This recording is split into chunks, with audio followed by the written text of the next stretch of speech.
మిత్రులారా అందరికీ నమస్తే. సెకండ్ వరల్డ్ వార్ తర్వాత నాటో ఏర్పడింది. North Atlantic Treaty Organization. చాలా కూటమి నుండి G7, G8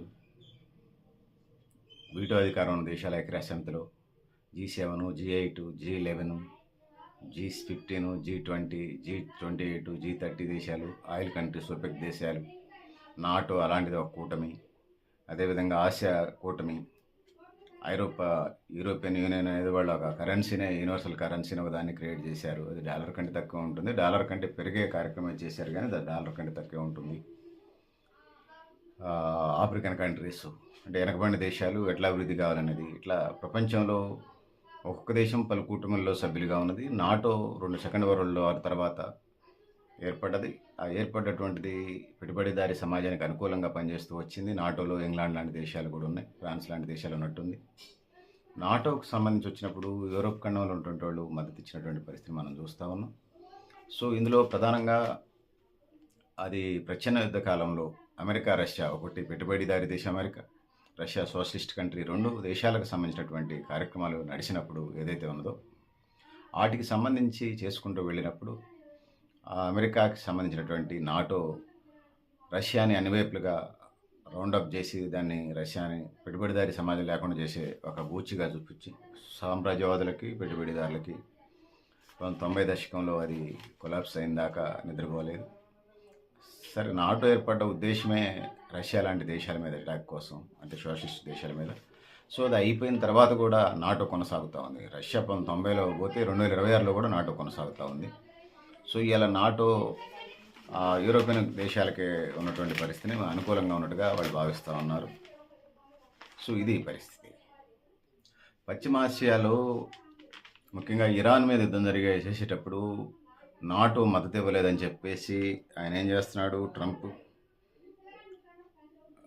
150 F-16, F-15 యుద్ధ విమానాలు 100కు తగ్గించాలని,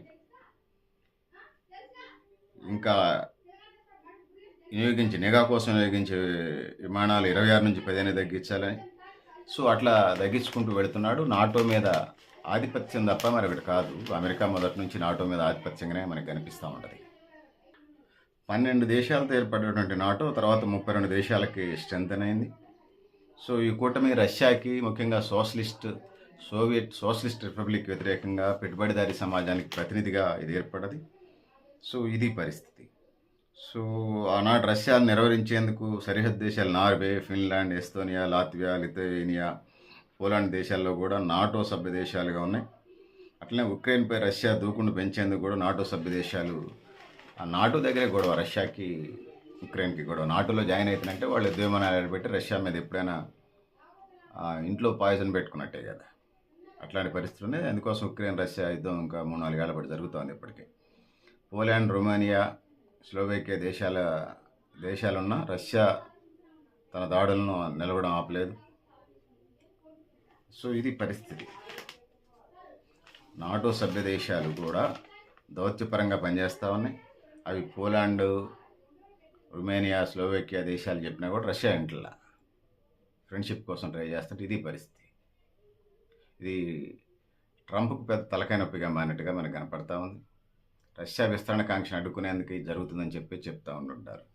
వాడు రెచ్చగొట్టినప్పుడు వాడు దాడికి వస్తాడు. పొద్దాకలు న్యూస్ అని చేసి నేను బొడుతా సంపన్నప్పుడు దాడికి వచ్చాడు అనుకోండి. అవి చూశారని రష్యాని పెట్టుబడిదారీ దేశాన్ని అమెరికా చూపిస్తూ ఉంది. ఒక్కొక్కసాట ఒక్కొక్క బూచి, ఒక్కొక్కసాట ఒక నిక్ నేమ్, అట్లాంటి పరిస్థితులుగా ముందుకెళ్తుంది.